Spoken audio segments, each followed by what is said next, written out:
Brendan B. Brown from Wheatus. It's going to be good to get you down to Australia, not just once, but twice in coming. I know, right? Fantastic. We're trying to make up for all the absence. It has been since, I think, 2012 since we were there last, I think. Okay. 2013. Yeah. Yeah, it's been a minute, but it was the first place we ever toured internationally. Well, we were honoured when Melbourne made its way into a music video for Wheatus at one point. That's right. Was it the Hi-Fi? Yeah, the Hi-Fi and the Leroy video. I remember. Australian crew, Australian director, Australian comedians were on the set. It was a good one. Wow, that makes you even more Australian than AC/DC then.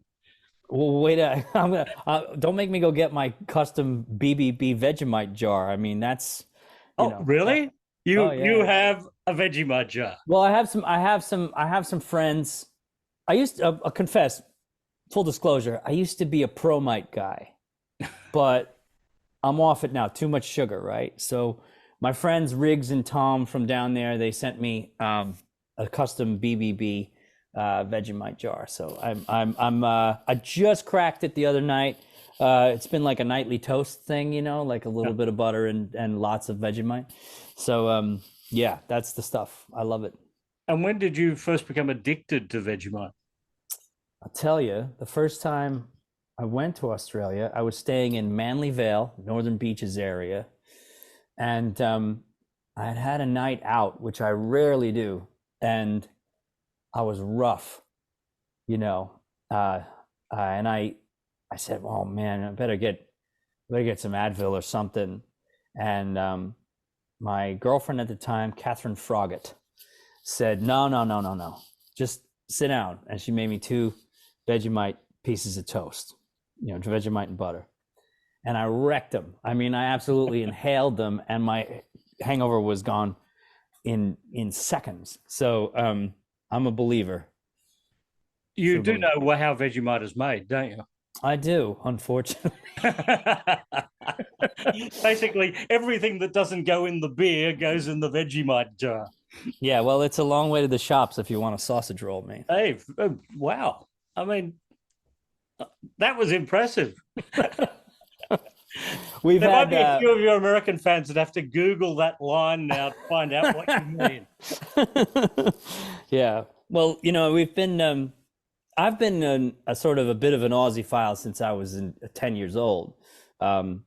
Between the ages of 8 and 10, I discovered AC/DC or Akadaka, I apologize. And I was fortunate enough, my parents rented a small room to an Australian college student called Lou. And she brought me back from one of her trips a bunch of not bootlegs, but imports that you couldn't get in the States in the 80s. The Australian version of TNT, which has School Days on it, and a couple of other knickknacks she brought me. And so I was really deep into it early on, very young, listening to lots and lots of AC/DC. So always been sort of wondering about Australia ever since then, like what kind of a place is it? I remember a strange movie called The Yearling. I don't know if you ever heard of that, with Ricky Schroeder. Yeah.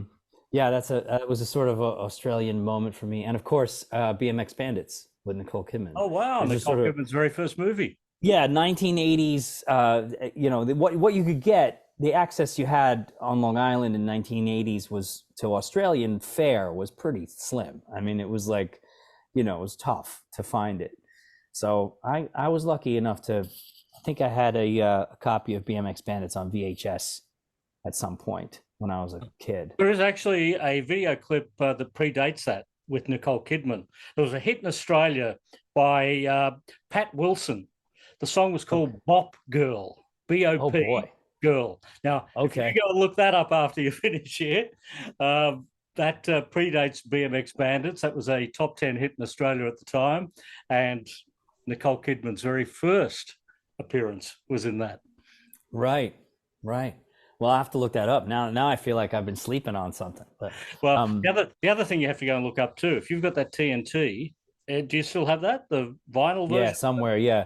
Oh, Have it you wasn't got the vinyl. It was a she got me a cassette. I think she got me a cassette. Okay. And then eventually she came home. She came back with another time with a CD of it. So I had both. I had a backup copy. You know, it was very important. And it was, you know what it was? It was School Days. It was the cover of School Days. You couldn't get that anywhere in the States. That was impossible to find. So, and it's such a good recording. It's fantastic. Oh, you got it on vinyl? You're going to show me off now? Look, man. It's somewhere in here. Somewhere in here. I better not find out where you live. Oh, man. Oh, I'm taking that. Wow. Is that an original? That's the original that I would have bought when I would have been about 15 or 16 years old. Wow. And I don't know if we can show this. Let's try and see if this works on the camera here. If you get right up close, see the logo, there's a little kangaroo in there. Yeah. Now that kangaroo was only on that label for 18 months. Really? And that's the Albert label. So that's the Albert label. So that pressing with the kangaroo on the Albert label is one of the rarest pressings you can find. So man, go and have a look on eBay. Why are you giving me stuff to spend money on? What are you doing to me now? I'm going to be on the internet trying to find it. Why you do that? And I think that probably cost me $4.95 in 1975. So you're just bragging now. Let's talk about Wheatus. Sure. And well, also Wheatus and you being down here as a solo firsthand. So that's with Art from Everclear. Yeah, one of my favorite songwriters of all time. Yeah, fantastic. Now Art's coming down here and doing the Everclear song solo. Will you be doing the Wheatus song solo? I will indeed. We have, you know, I write on acoustic guitar, as you can see from if you watch the Teenage Dirtbag video. That acoustic guitar is the guitar we made the first album with. Didn't use any electrics, but for 2 small overdubs on the first record, the majority of the 99% of it is all that Martin acoustic, that original Martin acoustic, which is upstairs in this house. But I wanted to try and figure something new out, so I started putting acoustic guitars through different amplifiers, Mesa Boogie, and some of the metal stuff that I grew up with, and came to that sound for the record when we you know, late 90s. I finally figured it out, how to mute the feedback and all that stuff. So but as far as going out with Art, everything is acoustic in the first place, and he's another one of those. He's got like the deepest bench of just guitar songs, and I shouldn't say this about myself, he's a proper acoustic artist. Like Art solo is a sort of a true singer-songwriter guy. I'm more of a band guy who happens to write songs on acoustic, so it works, right? but he's like a true bard or something like that, you know.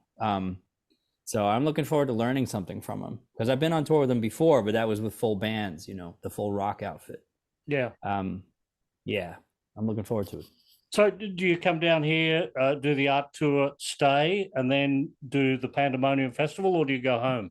No, I'm going home. I wish I could stay and hang out and go to Byron Bay and just, you know, hang out on the beach. But I have to go back to the States. I'm doing a full tour of the lower 48, all 48 states in America. Same thing, acoustic, just me and my guitar. With my partner, Gabrielle Sturbin's opening up. And, you know, she's also in Wheatus. She's one of the backing vocalists, but she's got her own solo project. So we're going to be doing that in, I guess that's March. And then we're back for Pandemonium sometime around April 9, I think it is. Yeah. Yeah. How about that lineup on Pandemonium? You wouldn't be able to do that show acoustic, would you? You got Deep Purple, you got Alice Cooper, you got Blondie, Psychedelic Furs, Placebo, you got Australia's Wolf Mother, Cosmic Psychos, who are just going to knock your head off when you hear that. I can't wait, man. I mean, it's one of those like, are you playing with Blondie? What? I got my cousins texting me like, are you really fucking playing with Blondie? But yeah, and Deep Purple, if you listen to our third record, which is called Too Soon Monsoon, it's just a full-on Deep Purple bite from the production aesthetic, right? Yeah. Like the stereo guitars with the Hammond organ, but everything is sort of full and like aggressive, puffy, like big sound. I was totally trying to go for that sort of like Woman from Tokyo tone, but yeah, I mean, I can't believe how much we're going down there this year. It's basically a full 2 months. It's going to be a fantastic tour, that one, particularly Alice Cooper. I mean, Alice Cooper, I've lost track of the number of times. You must have been down here 15, 16 times over the years. So yeah, man. Yeah, he's definitely, I'm not sure he's a human. He might be a space alien, Yeah. With Wheatus, there's been a few covers that have been popping up in the set list. There was Seven Nation Army, I think. We mess around with some songs in rehearsal, and they become what we refer to as tuning songs. So if I need to tune my guitar, the band will just bust into something like that. We've done some Taylor Swift. Like I said, Seven Nation Army. You said Seven Nation Army's in there. But full-on covers, we have done a few over the years that we've really enjoyed. A Rush tune called Time Stands Still. That's a full band show kind of thing. The Erasure song right on the first album. The Erasure song, we had a hit with that. That was interesting and fun. I didn't expect that to happen. Because you're playing somebody else's song, you kind of feel like a poser a little bit somewhere, right? And Erasure's so damn good that those songs are so well crafted. I just felt like, we were just like these knuckleheads from Long Island who were kind of like, for whom the song was important, but yeah, I wasn't expecting the world to take it seriously, and when it became a hit. So it was kind of great. But another one that we've kept in the set since the early days, since back in 2002 or so, is Rock and Roll Damnation off Powerage. Wow. First song off Powerage. And not just because it's the only AC/DC song with no guitar solo, but because it's got this sort of like just shake rhythm that just I mean, if you're having a lame ass show, you pull that out, it's like the reset button, it's like perfect, changes everything in an instant. I think you probably need to put that into the set down here if you're on a bill with Deep Purple. So the question is, should I do it during the acoustic tour? Right. Because I don't version of AC/DC doing man, Damnation. Absolutely. Yeah. So like, it's like got the sort of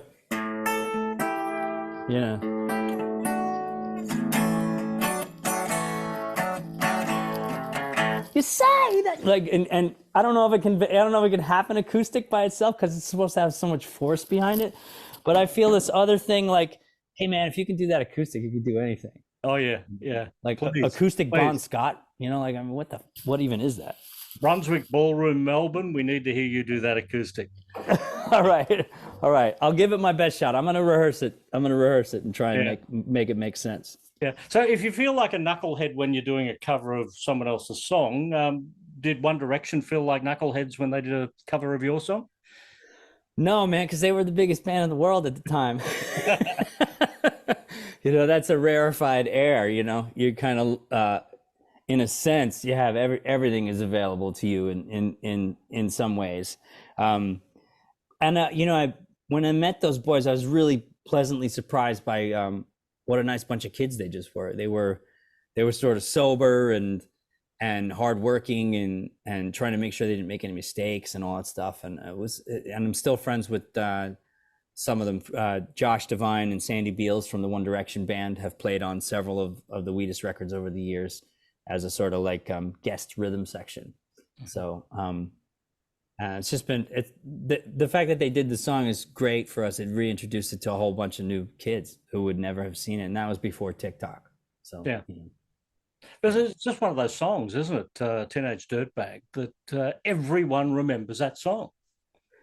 It seems to be over the years. I mean, for a time, it looked like it was kind of just an orphan. It kind of like just went away after it came out. We didn't have a big hit in the States. It got to number 7 on the alternative rock chart, but it was a lull. We were touring in the fall of the year 2000 after the record came out.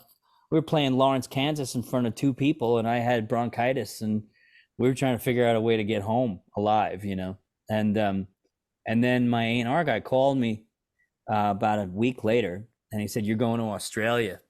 And I said, "I'm not going to Australia. I got to go to the hospital."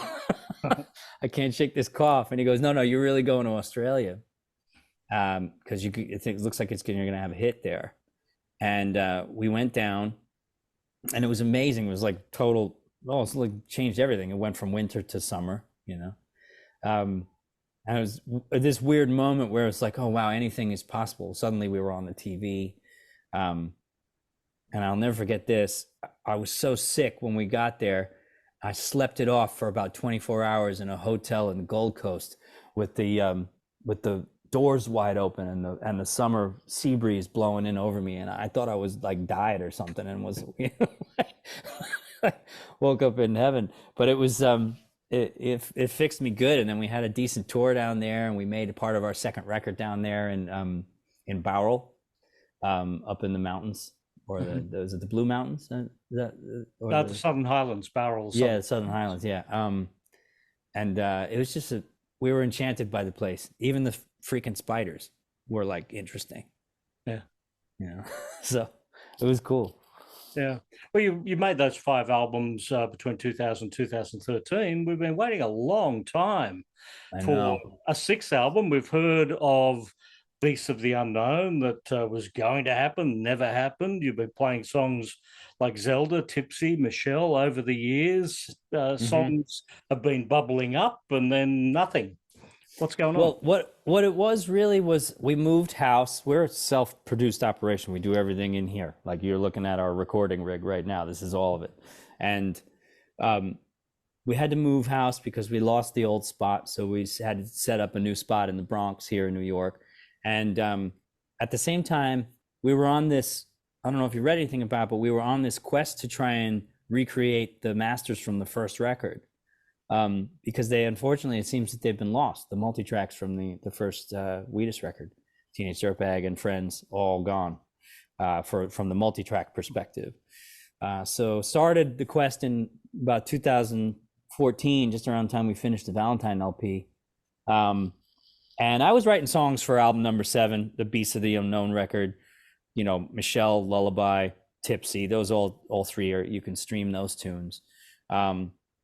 But I was sort of more and more consumed with this thing. It's like, oh man, like, how are we going to get along? We're a band without masters, like for our first album. That ain't good. Like, so we started trying to piece it back together and figure out where it was. Dead ends everywhere. Decided to take, because I had given 5 sets of the multi-tracks to the record label back in 2001. And that was all I had, all those 5 redundant copies. And, I had one penultimate set left over that was still in the basement. So I took it to a transfer facility and was able to transfer to Pro Tools off these old digital tapes that we used to use for this transitional format. We rescued the penultimate set into Pro Tools and were able to get the click tracks and the drums and the bass, the guitars. Some of the vocals were missing and a lot of the percussion was missing. But we had the skeletons of the first album, and that was the tempo, the feel, the sound, what kind of a kick drum we were using, all that stuff. So piece by piece, we replaced it, instrument by instrument until we made the 2020 version of the album. And we thought, well, we're in the process of recording right now. That took us from 2014 to 2019. Why don't we start recording all the songs from over the years that sounded like they belonged on the first album? That's the reason we didn't record them, because they sounded like the old stuff, right? So we decided to do that and added 10 more songs to the first album. So the new 2020 version streaming online is a 20-song version of our first record, 10 songs of which nobody's ever heard. So it's not as though we haven't been recording material. It's just been a sort of an archival process for a little while. And everybody is so excited about getting back to album 7, which is this sort of experimental, like almost like sludge metal at times, but it's still pop accessible melodies, a little bit of jazz that I've been working on trying to learn, so I don't feel like such a poser. I can't read music. Everything I know, I learned by ear. So I have this feeling of inadequacy, like a imposter syndrome when I go to pick up the guitar. It's like, you don't really know how to play the guitar. Not like Willie and not like Angus and not like the people who you look up to anyway.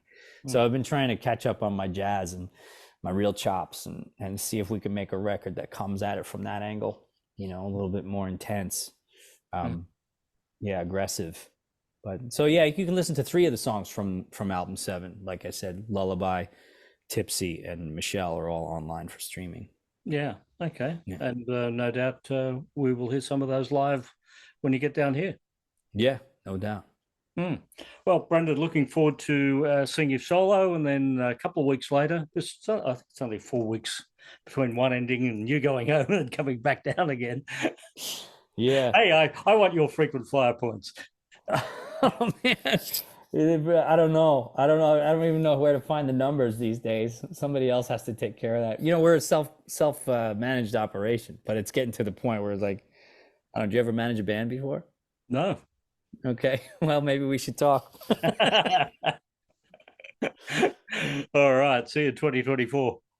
Absolutely, man.